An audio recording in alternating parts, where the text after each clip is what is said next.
Yo, what is going on? And welcome to another episode of the Urban Pitch Podcast, a beautiful game of life, part of the Believe Network. I'm Ramsey Abushala, editor-in-chief of UrbanPitch.com. Julio Matarosa, executive director of Vibes for the Night. What's going on, Julio? What are you Nothing doing? much, man. I'm washed. I injured myself playing pickleball. Twisted my ankle. Yeah. Super washed. Yeah. Did you go to the ER? No. Yeah.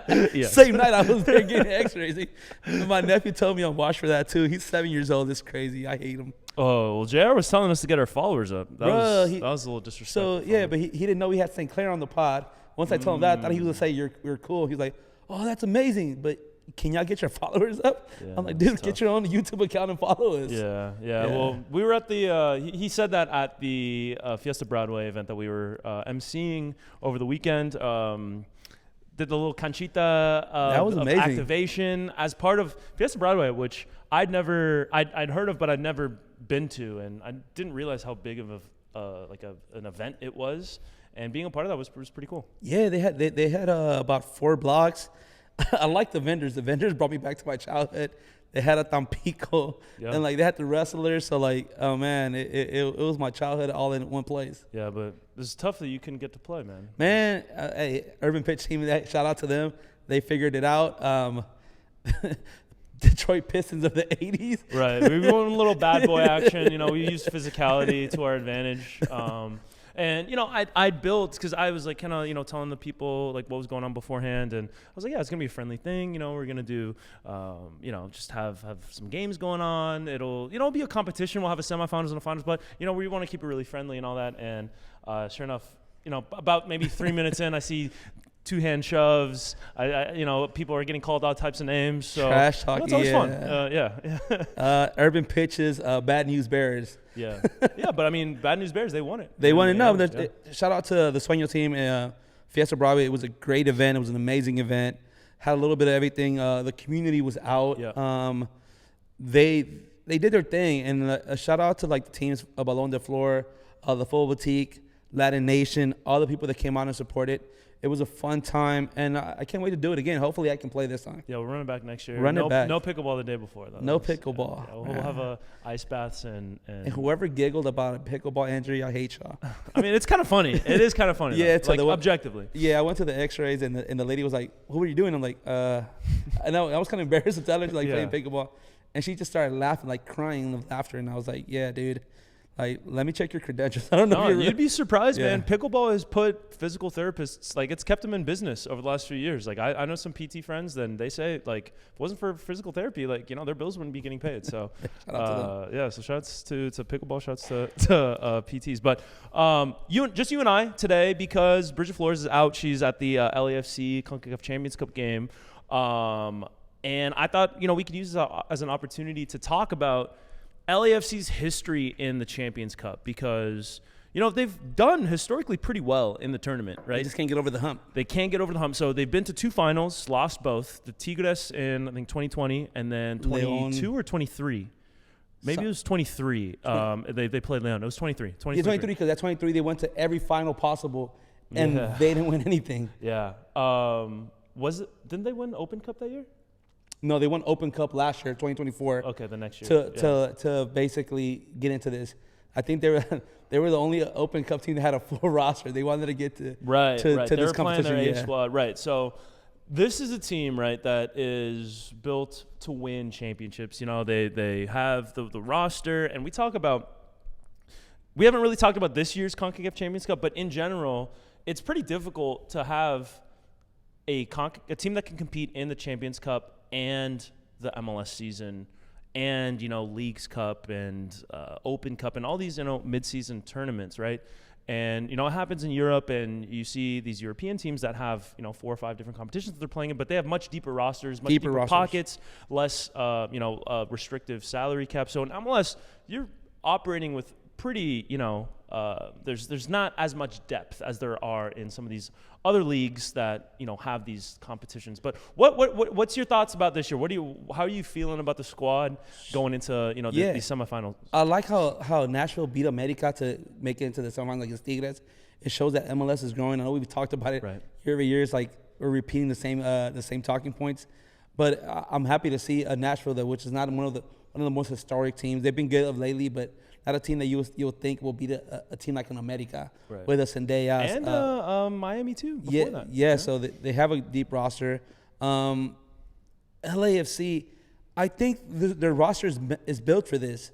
They have a deep starting, like they're attacking from a Boanga to David Martinez to Son to Nathan's been doing good as well. Even a Tillman, throwing Tillman on top there, like we have people that are producing. And I saw Mark Dos Santos have an interview talking about, I'm happy that I have a team that not only one star comes out. If it's not David Martinez, it's Boanga. If it's not Boanga, it's Son. If it's not Son, off the bench, Nathan or Doss is doing something.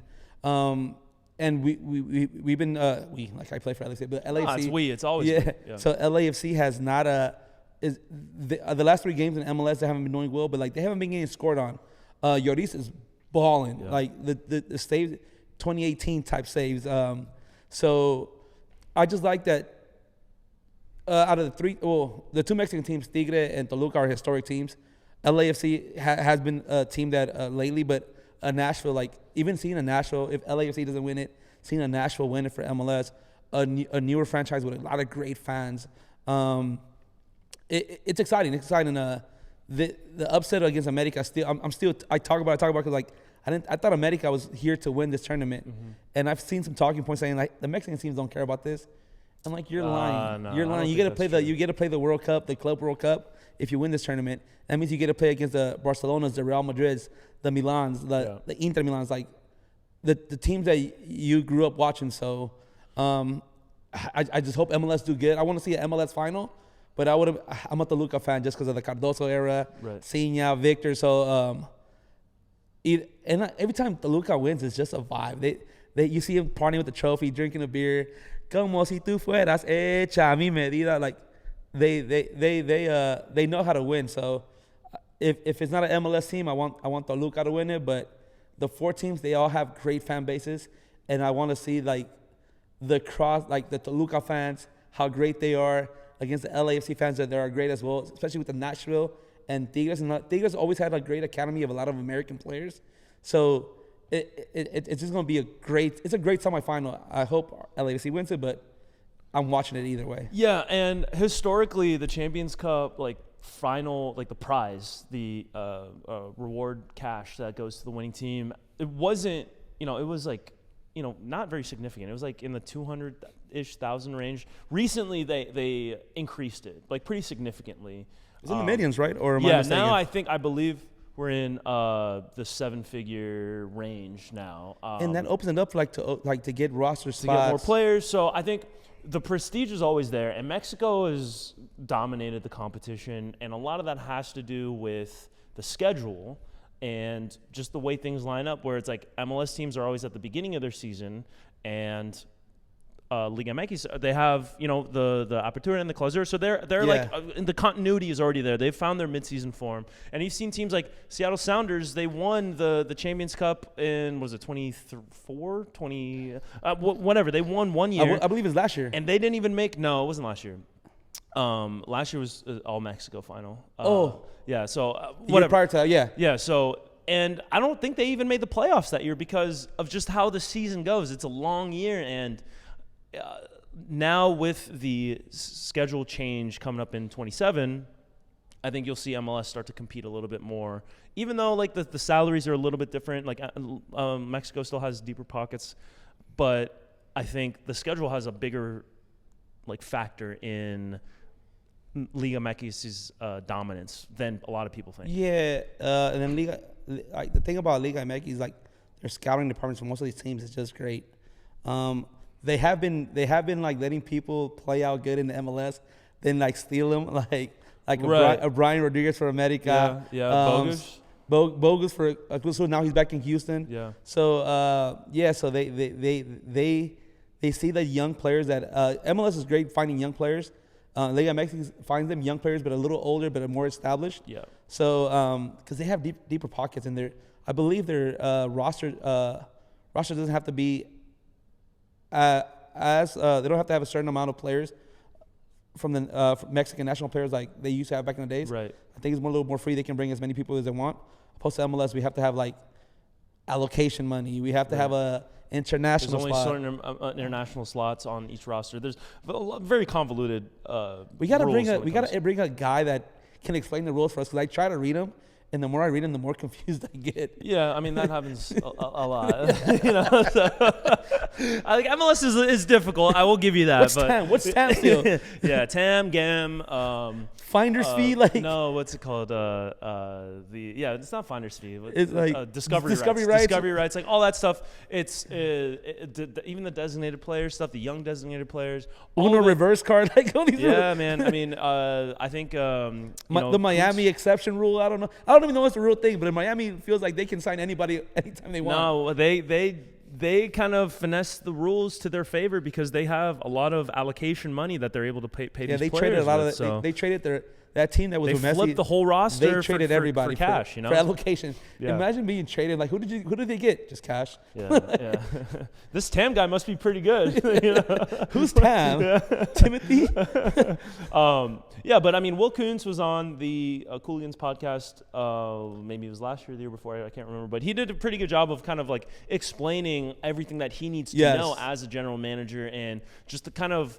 The red tape and all the hoops that he has to jump through when it comes to building a roster and you know spending money the right way and you know like LA Galaxy, they had a hard time after they won the MLS Cup. And that's a prime example of how hard MLS is. Championship team, starting the season, you trade 7 players away. Mm-hmm.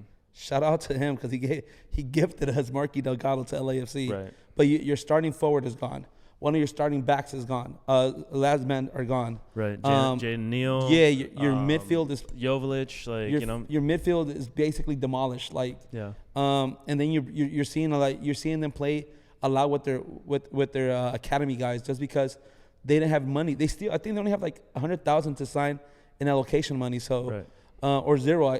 They came out with an article like a few months back. But yeah, like prime example, championship team that couldn't afford to keep their championship roster. There's no exceptions for even winning the title. You still got to follow those rules, and you got to chip everybody out. So they went from top of the MLS to bottom of the MLS all in 4 months. But they got stuff to celebrate. They got the Cobi Jones statue that was revealed over the weekend. Shout out to Cobi, though. Cobi Jones. I saw Sean Franklin posted something.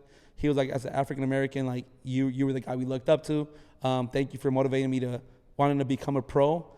And the same thing, like, I remember Cobi Jones was a big guy, like, being marketed. Even growing up for me, like, I was the other Cobi in LA, you know, like, it was 2 Cobis in LA. And I was like kind of a fringe soccer fan at that time, and I knew who Cobi Jones was because, you know, his name was Cobi, but also, like, he had the braids, like, he had the dreads, and, like, he was very marketable, and, like, the way that they were kind of promoting all that stuff was really cool. He was the original Alonzo Ball of the MLS. UCLA guy, Southern California guy that after UCLA got drafted by the LA team, LA Galaxy. Okay. So like, I mean that happens a lot though. No, but I'm saying like you could say he's like Jordan Farmar. No, because he was a star. He was star level. Alonzo Ball was never a star. No, but the hype that he had, like Cobi Jones was like. Was Cobi Jones a hyped draft pick out of UCLA? Yeah, he was a high draft pick. He was. But was he hyped?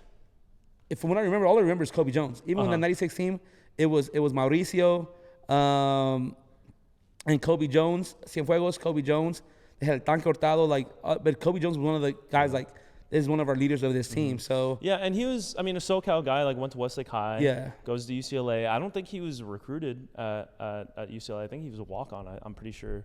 I think he shared that on the podcast when he was with both John and Brian Jordan as well, another Galaxy alum. But to have that, you know, the Southern California roots and the LA roots, like, I think that means a lot. And even for, you know, at a time where, like, the Galaxy was still establishing itself to be, you know, the guy that's, you know, stayed there. He had a stint in Europe and did all that, but, you know, the most caps in USMNT history. It's a good piece of trivia for people that don't know.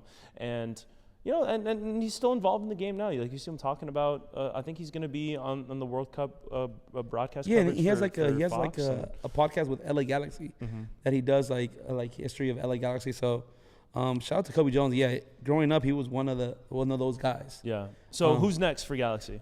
I'm saying this, like LA Galaxy, like if there's like all these Latino fans that are coming in talking about how are you not gonna be a LA Galaxy guy? We had Cienfuegos, we had Pescadito. If LA Galaxy does not come with a Pescadito or a Cienfuegos statue next, dude, like missing the mark. As much as you guys complain about LAFC being a whole marketing team, they had a marketing team to like bring all these fans in, like you have a great chance to like have a Cienfuegos statue out there or a Pescadito, like to bring those LA cultures are really big in LA to give them the hype again. Like look, we have the first Salvadorian guy here, the first Guatemalan guy here having a statue. So it has to be Pescadito or Cienfuegos. I don't see no other name. Don't give me in the Alexi Lalas because I'm gonna be pissed. Well, I mean, no, but Lalas was a great player though. Right. So, but Alexi Lalas is someone that's still visible. Like, you know, you see him speaking, whether it's on TV or, you know, on Twitter or wherever. A Kyle Martino statue. Yeah, but like it's tough because as iconic as those players were, like you don't really see much of Pescadito or Lies. Or Cienfuegos, you know? I see Pescadito at the stadium. He even talked. But what I'm saying is like, not at the stadium, but like visibility outside of the Galaxy bubble, like on TV or, you know, and it's not really, like, it's on them, right? Yeah. But someone like Cobi Jones is on TV all the time. You know, he's talking about the USMNT all the time. Like there's I don't know if it's his like way of wanting to stay kind of in the conversation or all that, or if those players that don't necessarily stay in the spotlight, like they want to live private lives, they don't want to, you know, be the guy at the club, you know, that shouldn't be at the club anymore. Hey, honestly, you know, though, like, to be completely honest, I've been to plenty of LA Galaxy games, not this last year, but the year prior to this, and the guy that I used to see the most in the circles, just drinking with the fans, overly drinking with the fans, was Pescadito. Like I seen a man of the people, bro. Like I seen him at that Amex Lounge. Yeah, bro, taking as many shots as me back to back. You were going shot for shot with Pescadito? Not knowingly. Not knowingly, but I you were trying to keep up with him. Bro, we had the same face. Glow, yeah. You're saying he was cross-eyed? Not cross-eyed, but we had the same glow. we both couldn't drive after that game. So no, but Pescadito, like literally, like a lot of my cousins, friends, they are LA Galaxy fans, LA Galaxy fan season ticket holders, and I see them taking pictures with him like all the time. Yeah. So yeah, I mean, staying involved with the fans, it's always a cool part of like MLS, because I feel like there's still that like closeness where it's not like, you know, the Premier League where it feels like, you know, like Ian Wright is still involved with fans, but like he's not taking pictures with people at every game. You know what I mean? Like there's still that kind of like attainability to, and NWSL is the same, where like, you know, you can get autographs from a player after the game, and there's still that kind of like level where it's not too, you know, stratospheric to where like, you know, oh, these people are way larger than life, but they're still kind of hanging out with fans and you know, being involved in that sense. And you got to give credit to LA Galaxy because I feel like they have a great alumni program. You see that, like, probably not all of them at one time, but you always see a Galaxy alumni at the games. Is that the same as Dominguez Hills, or is that separate? Shout out to the Toros, man. Yeah. For letting LA Galaxy borrow a little bit of their campus. I don't know. That's you just call them the Dominguez Hills Alumni Cal State Dominguez FC. Nah, man, we're in good spots. We just had ATM Danny up with the trophy up. Right. LA Galaxy we don't want to open up old wounds. Right. You're right. Hey, don't taser me, bro. Right. Yeah. But like, yeah, they're one of the greater MLS franchises of honoring the alumni, having their alumni at the games, and that's really good for the fans because they get to see like, hey, I remember seeing you like when we were younger. So shout out to LA Galaxy for that. They have a great alumni program. Yeah. So I mean, yeah, I think even, you know, someone like Brian Jordan, he was at the stadium unveiling. Yeah. Like Sean Franklin is there a lot. AJ Del Garza. So like, you know, we see they stay connected with the team and all that. So even though, you know, the season's going as well as they would like it to be. It's not their fault though. Like those salary restrictions. And you said the Cooligans. His hands are tied. It was either like, and their best player is gonna miss another year. So yeah, like they crazy to think about. they betted on him coming back and being that same person, and it was a shot in the back because he went down for preseason. Yeah. And shout out to him. He has like a great in social media. He's going through his day-to-days, like the road to recovery. Right. I think he's calling that series, and he shows like, hey, he's doing Pilates. He's going to a PT. He's traveling from Spain to LA to make sure all that he's getting taken care of. But it's hard to come back after 2 real injuries like that. Same injuries like that. Yeah, they got to get him on that Cobi program in Germany where they like did the blood spinning. Like, remember when he did that? And he went to Germany for like the summer, and he came back, and it was just, like, I don't know. People say he was on the steroids program. I mean, whatever you want to call it. Like, but even Lonzo Ball, he had like he donor knee or something like that. I mean, I don't think he's ever. No, he didn't. I don't think he hasn't. He doesn't have a contract anymore. He's on the podcast space now. So I don't think he's. Yeah. I think he knows it's hard. It's hard to come back. It's hard. Yeah. You see Andrew Bynum, like such a great talent, young talent, and then injuries. He said it. He was like, I was injured so many times that he was bowling when he tore an ACL. But but Andrew Bynum, he did say like it was hard to come back from all these injuries. Like it gets to a point where like I could have done it, but mentally I couldn't do it no more. Just knowing that I'm preparing for his whole season that I might not play again. Yeah, and then I mean, especially in the world of soccer where you play so many, and Ricky is still pretty young, but like 24. No, yeah, somewhere in that range, 25, 26. But you play so often when you're young that like Ricky's 26 is different from somebody else's 26 that doesn't have as much mileage. And now you're saying like Lamine Yamal getting injured, he's a hamstring problem going into the World Cup, and all of this kind of, we were talking about it earlier, like the list of people who are not going to be at the World Cup is growing a lot higher. Xavi Simons got hurt. Rodrigo is going to miss. And I'm upset about Simons because like he's social media wise as a kid for Barcelona.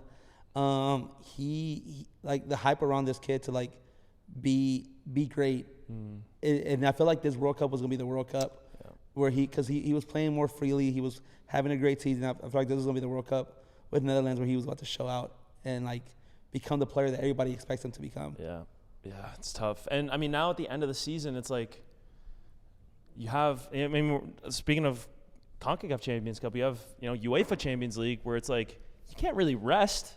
And there's a title race in the EPL. There's title races across the board. Arsenal, how are you going to rest in the Champions League semis? If you're on a good team, you're playing 5-6 different competitions, and on top of that, you have the pressure of trying to stay healthy for the World Cup. It's really hard for players right now. I just don't see how Arsenal or Atletico Madrid can stop the firing power of a PSG or a Bayern. Right. 9-goal game.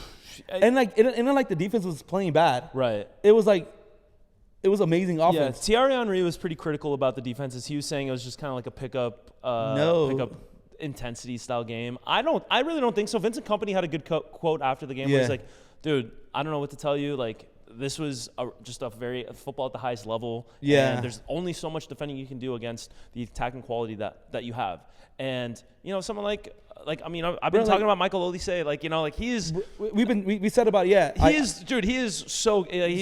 I think he's poised to become like the best player in the world. And Thierry Henry has talked about him, like hyped him up. Yeah. When he first went to Bayern, he was like, I just think this guy doesn't know how great he is. Yeah. And like he has said it like thanks to he for giving me that confidence to be where I am right now. Mm-hmm. But it's not even that. Like seeing Cucho Martinez. Yeah. The ball that the forward, forget from England. Harry Kane? Harry Kane, the ball he gives him, the first touch he has, and then he still has the poise to like do a fake and shoot out. Like, dude, it was just. You mean Diaz? Luis Diaz. Sorry, Luis Diaz. Yeah. So it's just attacking at his best. It didn't like the defense was like I feel like the defense was at every play. This was better offense. It turned into a track meet, right? So it was just going back and forth, and it was, like a lot of 1v1, 2v2 like type situations. And then Bele missed one wide open, so like. Right. Yeah. So, but I think like the best wingers in the world are playing in that game. In that time. So I think whoever wins this game, I don't see like Arsenal is defensive minded and Atletico is defensive minded, stopping attacking foursome that both teams have. Yeah, it's kind of reminiscent of Inter and Barcelona and their semifinal tie last year, where it was just like, I mean, incredible game in the first leg, incredible game in the second leg. And as an Arsenal fan, I'm hoping that they use all their, resources, their players get drained from this. So by the time that it comes to the final, like last year, we saw PSG take care of Inter Milan, 5-5. But Was it 5-0, 5-1? Something like that, but it was not even the Inter had their wingers, not even it was their outside backs opposed to like their wingers falling, but like but what I'm saying is I'm trying to be optimistic here, because this could be a supremely tragic end to what has been a pretty promising year for Arsenal, even though it hasn't always been like the prettiest brand of soccer that they score a lot of goals from set pieces. Like they're, like they get criticized a lot for how they play, and blowing another lead to end the season. It could end up, Man City winning the Premier League. Tottenham ends up fighting off relegation. And then that's crazy. Don't they have and then we lose in the Champions League final. So we go 0-3, and like all this, like technically it could either be the greatest season in Arsenal history or just the most brutal ending. Bad for Arteta if that happens, but how are you gonna stop Olise coming from one line? Like, all right, so Luis Diaz did not have the greatest game last game, but Olise was straight up balling. Yeah. So if he doesn't come out and ball out, you have another winger that.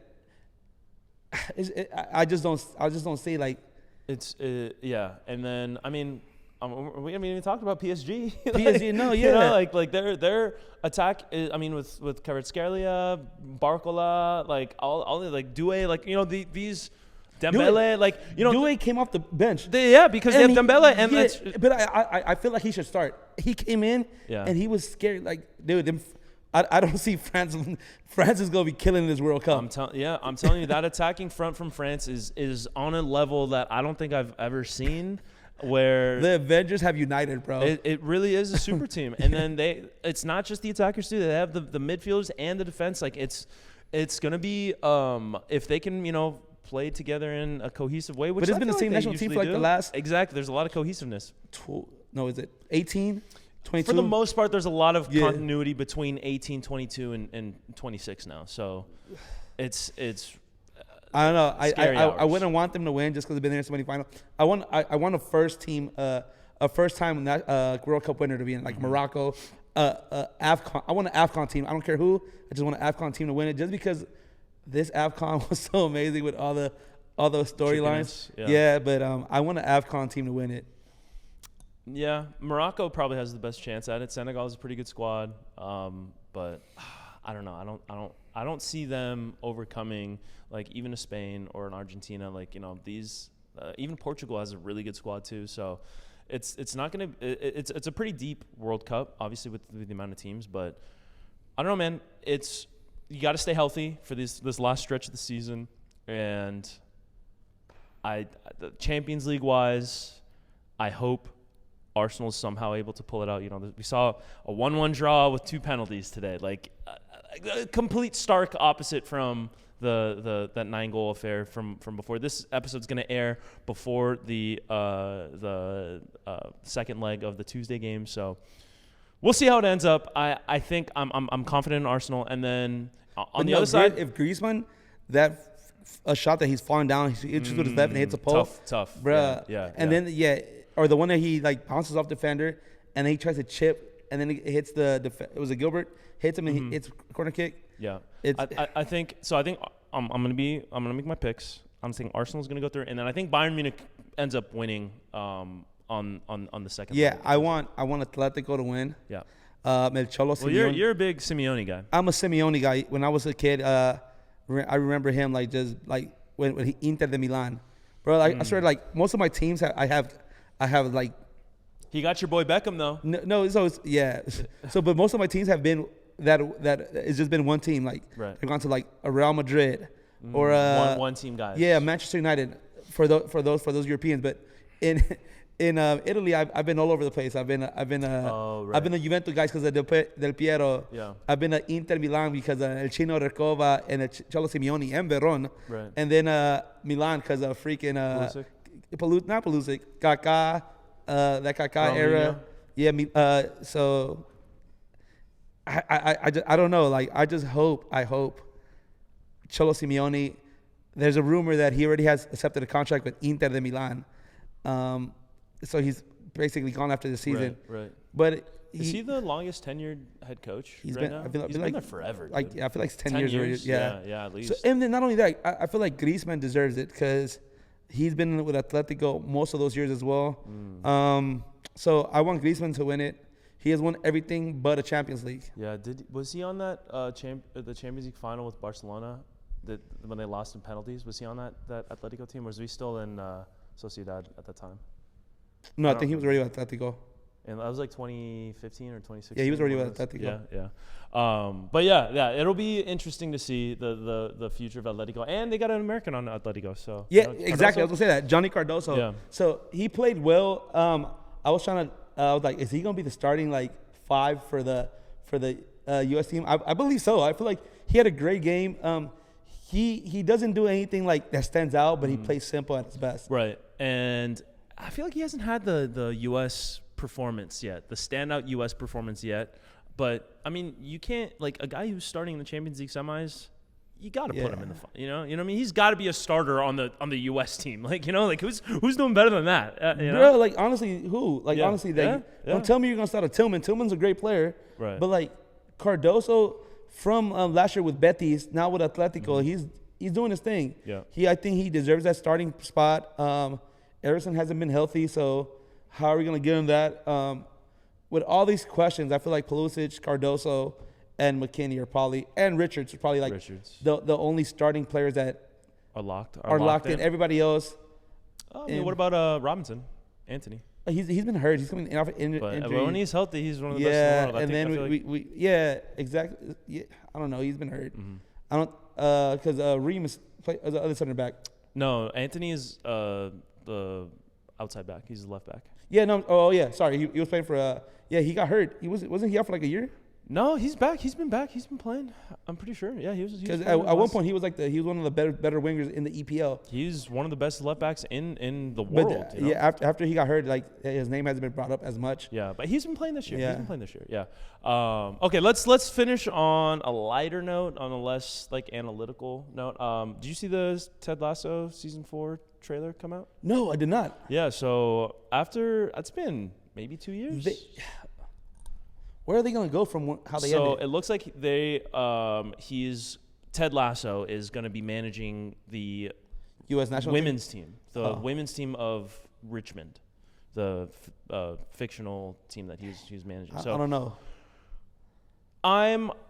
Listen, the 3rd season of Ted Lasso, it kind of went off the rails. It got a little bit too political for me. Just keep it funny. I don't even know if that was it. I think they just. So we talked about this when it first came out, right?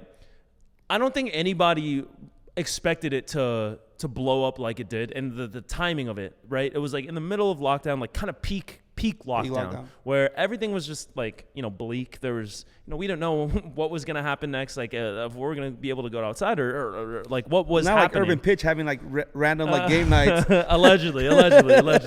No mask was being worn around that time. Right. But it was just kind of like a rare kind of ray of positivity that was, probably needed. And it kind of changed a lot of like outlooks on, because a lot of TV shows were like that gritty, anti-hero, like post-apocalyptic world, like type of stuff that was kind of popularized throughout like the golden era of TV, where you have your like Breaking Bad, Sopranos, like these kind of like, more heavy themed shows. And then you have this show that comes along that's the most positive thing, and like you can just kind of throw it on in the background. You don't really have to be paying attention, and it was pretty funny, Yeah, and it was basically meant for the casual soccer fan. Yeah, right. It explained, did a lot of like heavy-handed explaining. That, like things that soccer fans didn't care about, like Ted Lasso's like shoe collection, like the Jordans he was wearing, the 90 hip hop references he was using for coaching. I'm like, man, I wish like any of my soccer coaches growing up gave me a Jay-Z quote, like, like you got 99 problems, but this team ain't one. And so after that, right, that first season, I don't think it was planned to have multiple seasons. I think it was because it was like based off of an old commercial, and you had Jason Sudeikis, who's low-key kind of like he's become celebrated now, but he was for a while he was a little bit underrated. And now the second season was all right. Second season was fine, and the third season was just kind of off the rails. And now it's become like cool to hate on Ted Lasso and to hate on that like kind of brand of positivity that like kind of it's almost become like a little saccharine and too much over the top.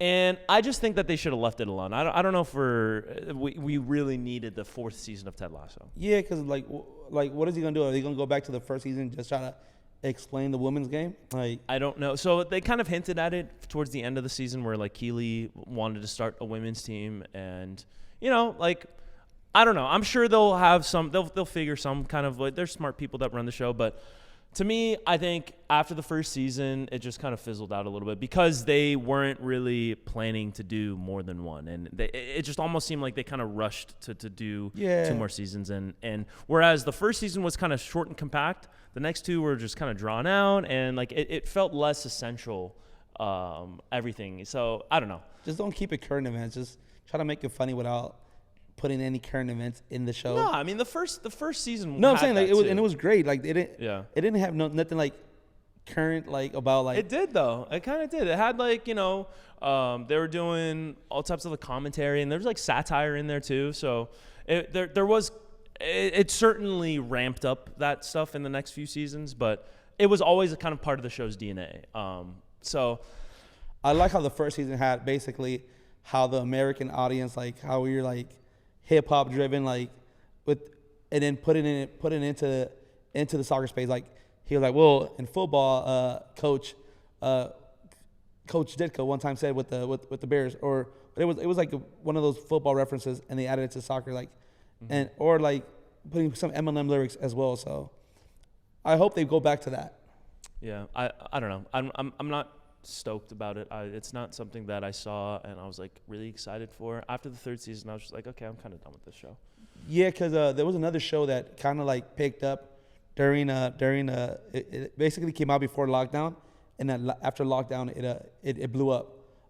Club de Cuervos, Club of Crows on Netflix. Okay. And the first season, hilarious.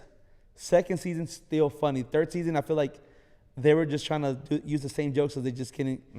I mean, because like the first season was basically them being in first division, being relegated to second division, same thing as Ted Lasso. And then second season, how you bring that team from second division back to first division. But that third division, I mean, the last season, third season, is maintaining yourself in first division. But after that, where do you go? Yeah, I mean, I think I liked when it didn't really focus on the soccer, and it was just kind of like just coaching. Yeah, or like it becomes like a workplace comedy. It becomes, it's like The Office, but in a soccer team, or like they're able to make. And once it focuses so much on the plot and like what's gonna happen to AFC Richmond, like that to me is just like whatever, man. Like I don't really care about that stuff. Like just give me some jokes, like give me some witty references, or like even like the dart scene where he's playing like and he's barbecue sauce, like that. To me, like that's way. The soccer was like secondary. almost like not good, like Danny Rojas has like a full on career now from that show. Like he's just getting USL tryouts, but. Like to me, they made it too much about that, and I was just kind of like, whatever. Yeah, it just know that the casual soccer fan is watching that, because the real soccer fans are getting mad on the way you explain the game. They hate it. Yeah. All right, anything else before we wrap things up? Nothing much, man. We have a lot of great things coming, so keep looking to our social medias, because we have some great events. Cinco de Mayo. Hope to see you guys there. Yeah. This will come out on Cinco de Mayo. So, if you're watching this and it's not nighttime yet, come through La Zona Rosa. We'll be there. We'll have some music performances, all that.